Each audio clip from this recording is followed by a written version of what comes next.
น้องคิดว่าจังได๋ซะน้องย่านอยู่บ่ อยากอยู่ ย่านอยู่บ่น้องสายฟ้าย่านเนาะจังได๋ซะถ้าเป็นแบบนี้นี่อยากให้แม่มาอยู่บ่ โดย โอ้กินฮอดอยู่บ่ล่ะเออ กินฮอดแม่อยู่เนาะธรรมดาหั่นแหละพี่น้องเอ้ยพอ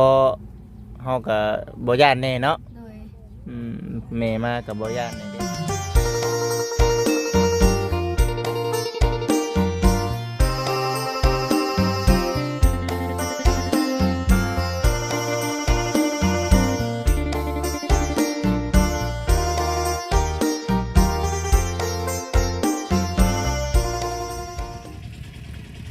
กับสบายดีสวัสดีเด้อพ่อแม่พี่น้อง FC เบิดสุขุสุคนพ่อกับบ่คิดอุทุมพรคือเก่าอีกเช่นเคยมื้อนี้วันนี้เด้อพ่อแม่พี่น้องเด้อทางบ่คิดเองพา FC มาหาทางน้องบุญทวีเนาะหลายๆท่านก็คือสิฮู้เพิ่นดีเนาะน้องๆเพิ่นพี่น้องเอ้ยกะพอดีว่ามาแต่งานดองเนาะแห่ไผแห่เคยบ่คิดเองกันได้ประมาณ2กันเถื่อแล้ว ก็พอดีว่าบ้านน้องบุญทวีกับทาง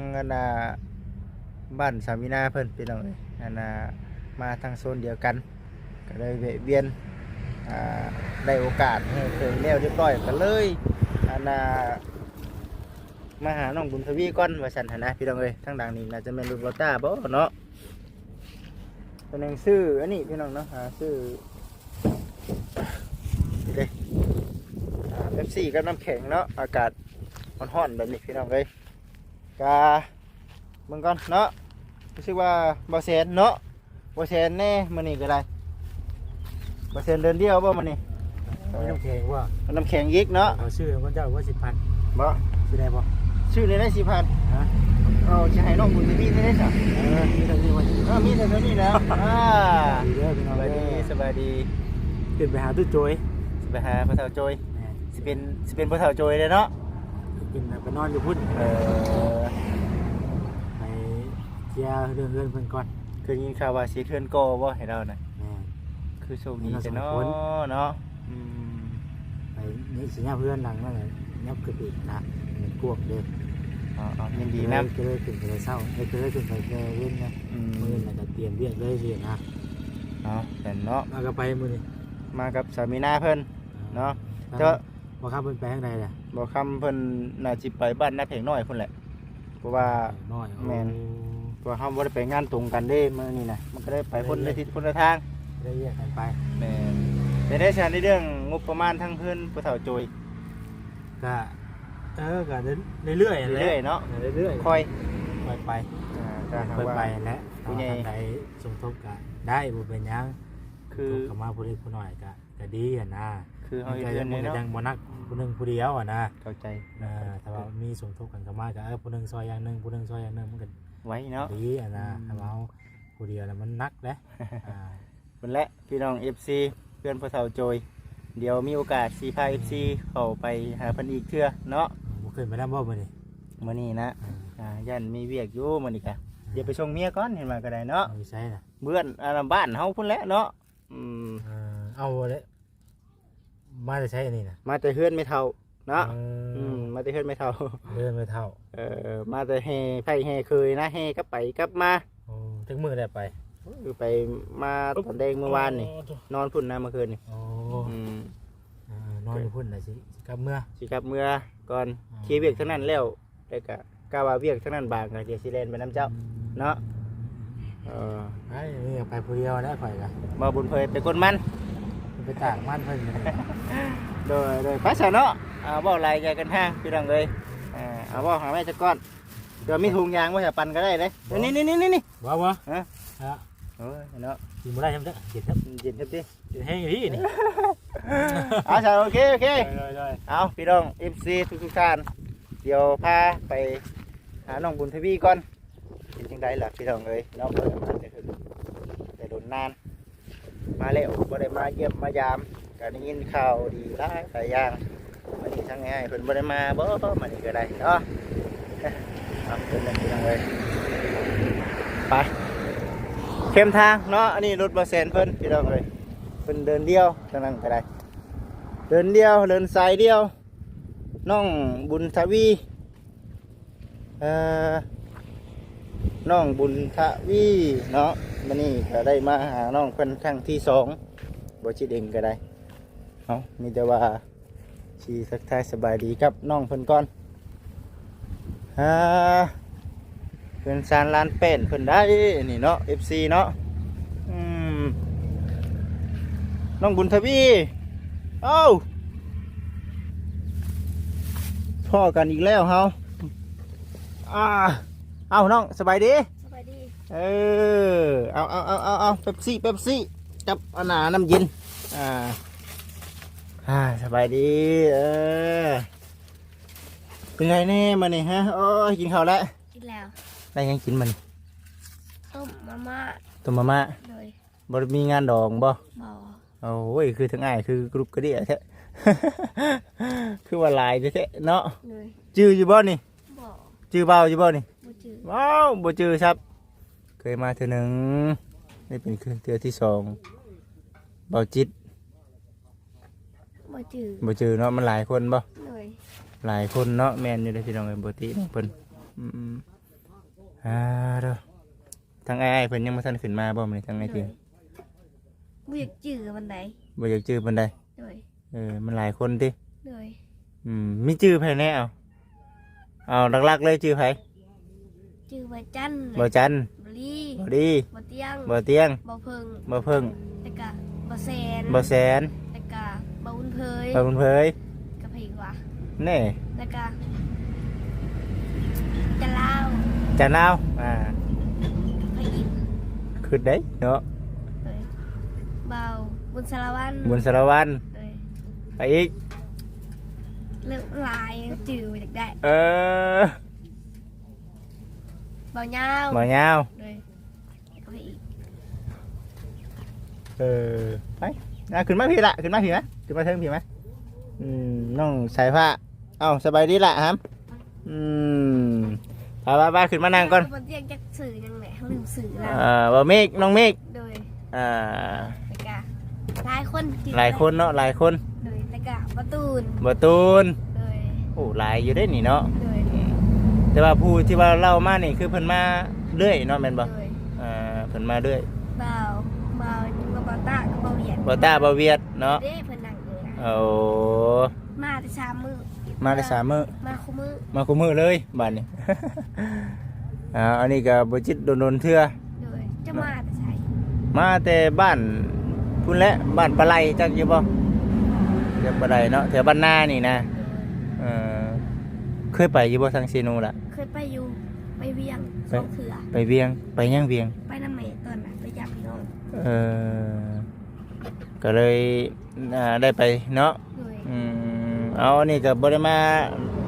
อันน่ะเรื่อยพี่น้อง มา เอ้ย คนเดียวเหรอ มื้อนี้อ้ายมากับสามีนาเพิ่นมากับแพน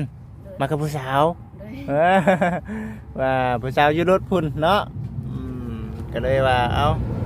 ทางทีมงานคือทั้งง่ายนะมีบอกคำในที่ว่าไปนำกันบอกคำแล้วก็บอกสิ่งนะบริพาน้องๆเพิ่นมาด้วยเนื่องจากว่าเวียกทั้งนั้นแน่แต่ก็ทางผู้ใหญ่เพิ่นยังคือบอกแน่เนี่ยคำว่ามีผู้ใหญ่เพิ่นมอบหมายงานมาให้ก็สิมาเรื่อยอยู่นะก็เลยว่ามื้อนี้มันชนเดียวกันกับทางบ้านแม่เฒ่าก็เลยมาหาทางน้องก่อนว่าบ่ได้มาหาเฮิงแล้วเป็นสิไดมีข่าวดีอย่างแน่เข้ามาเพิ่มเติม ยังบ่มี เนาะ โดยให้ก็ได้ซ้ำกระบอก เสากับบอกบอกนี่ก็พ่อบอกนี่ บ่ยังบ่พอ บ่ชงพ่อดอกเนาะ โดยให้ก็ได้240ก่อน 200 240เนาะ โดย 240นี่ในเรื่องของน้ำนี่ว่าขออนุญาตนำเด้อพี่น้องเอ้ยได้แต่ได้น้อยเนาะแต่ว่าเพิ่นสิมาก่อเฮือนนี่ล่ะบ่ โดย ว่าได้ก็มีซำใดเอาซำนั้นเนาะ โดย เป๊ปซี่ล่ะน้องสายผ้ากินเด้อเนาะกินอยู่บ่บ่อยากบ่พอได้อากาศร้อนๆกินน้ำเย็นๆเนาะ โดย เฮือนชานอยู่บังนี่เป็นจังไดน้องมีไฟฟ้าอยู่บ่นี่ หมอ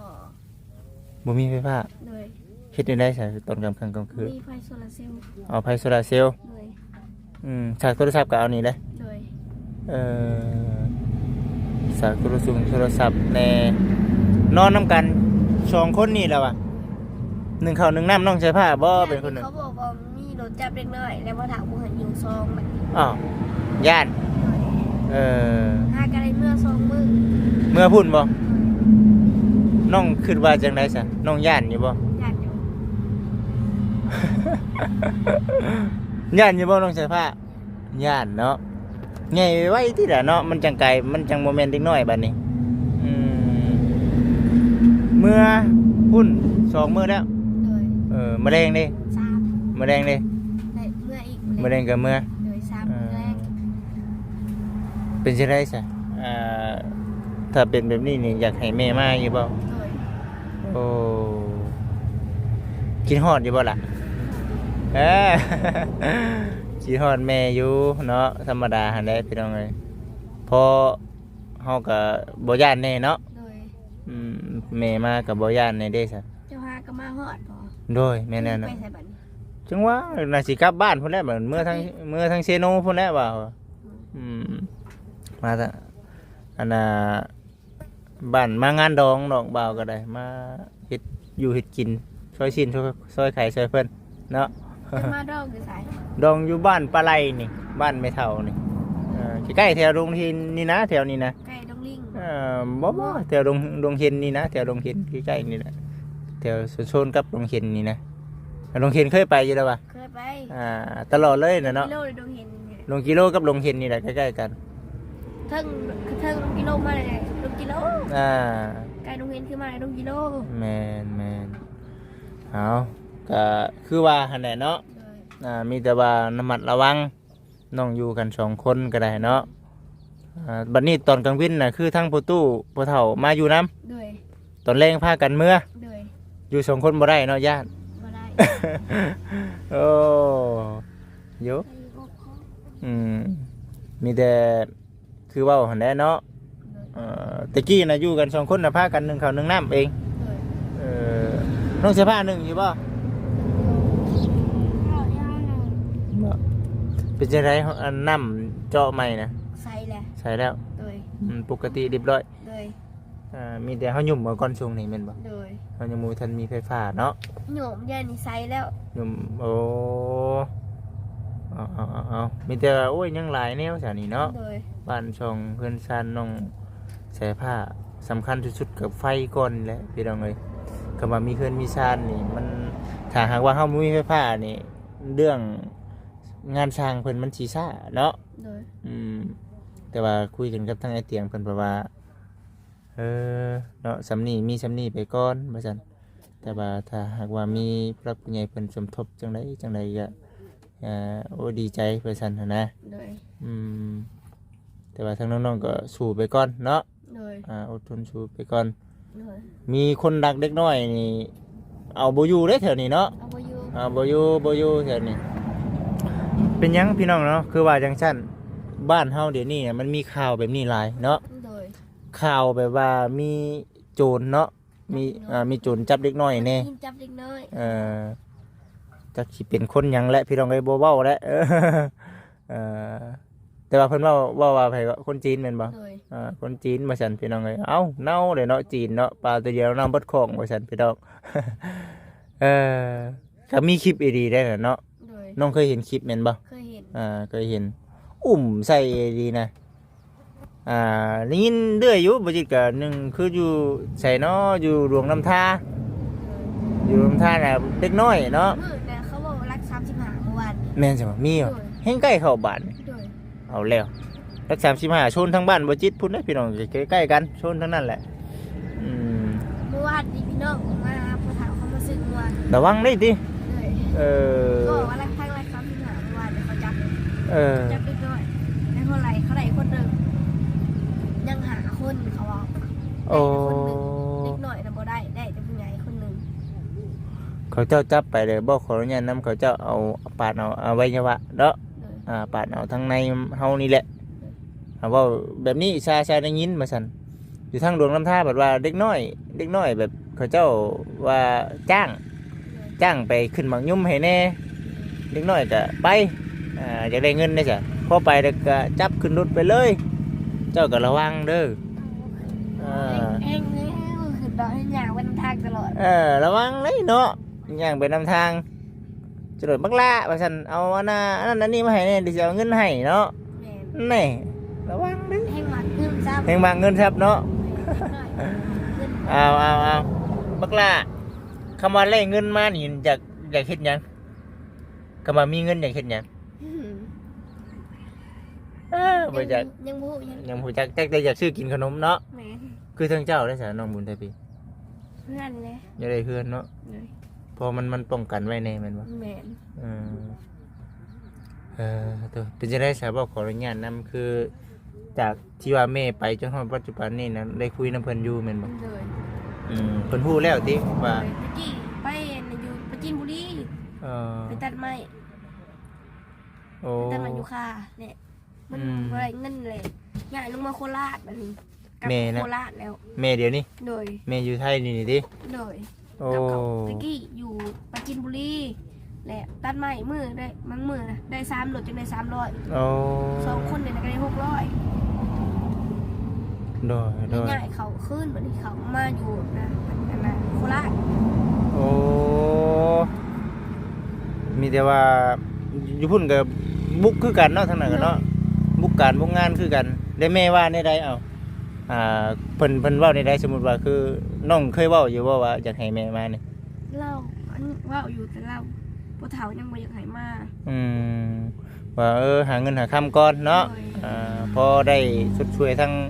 ผู้รักผู้ใหญ่ทั้งนี่น้ำเนาะเอาจะมีแต่เป็นกำลังใจให้แน่เนาะเป็นกำลังใจให้อดทนสู้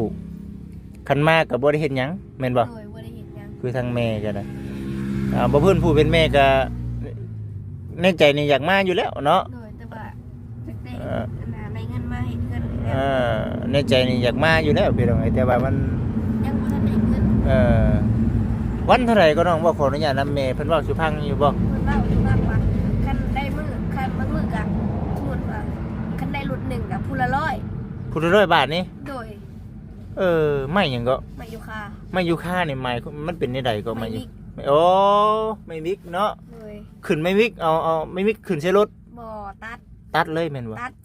เพราะน่ะตัดเลยผู้แก่ต่างหากแหละมีแต่สิทธิ์ซื่อตัดแต่ว่าผู้คนขึ้นน่ะต่างหากโดยผู้สิทธิ์ก็ต่างหากโอ้แต่งานนี้มันบ่ประจำได้งานนี้เนาะโดยไปเรื่อยๆงานนี้เนาะโดยหักน้องบ่เคยไปอยู่บ่เคยเฮ็ดอยู่บ่เคยเฮ็ดเนาะแต่ว่าเพิ่นสอนสู่พังโดยลุกขึ้นดีๆใช่ปะใส่ผ้าลุกขึ้นดีๆเห็นบ่อ้ายเพิ่นว่าอาหารแน่อยากนอนเลิกบ่เมื่อคืนนี่เบิ่งการ์ตูนเรื่อยบ่หรือว่าจังไดเนาะเพื่อนบ่ถามบ่มีโทรทัศน์บ่มีบ่โทรทัศน์บ่มีถือว่าทั้ง2คนนี่ยังบ่ขออนุญาตนำเฮียนยังเฮียนอยู่บ่ยาเบิดทั้ง2แล้วยาแล้วน้องใส่ผ้าอยากเฮียนต่ออยู่บ่ฮะบ่ออกเคิงได้นี่ออกแล้วมัน2 ปีแหละมันก็เลยมีความบ่อยากเฮียนตัวนี้บ่จิตสิบ่ขอว่าหยังเด้อพี่น้องเด้อเนาะขึ้นอยู่กับความมักความชอบของน้องเพิ่นเนาะท่านจะเฮียนก็เฮียนเนาะแต่ว่ามันบ่เข้าหึงเลยบ่อยากเฮียนใหญ่แหละแต่ว่าเจ้านี่เป็นบ่พอเป็นอยู่บ่เขาเป็นอยู่สำคัญที่สุดเด้อในเรื่องหนังสือถ้าหากบ่เป็นนี่ลำบากยากอีดีล้มผู้สาวก็ยากบาดนี้ผู้สาวมันเป็นหนังสือเนาะเพราะว่าบ่เป็นบาดนี้นะ เอาดีๆเด้แม่นอยู่เจ้าตอนนี้เนาะบ่ทักหาผู้สาว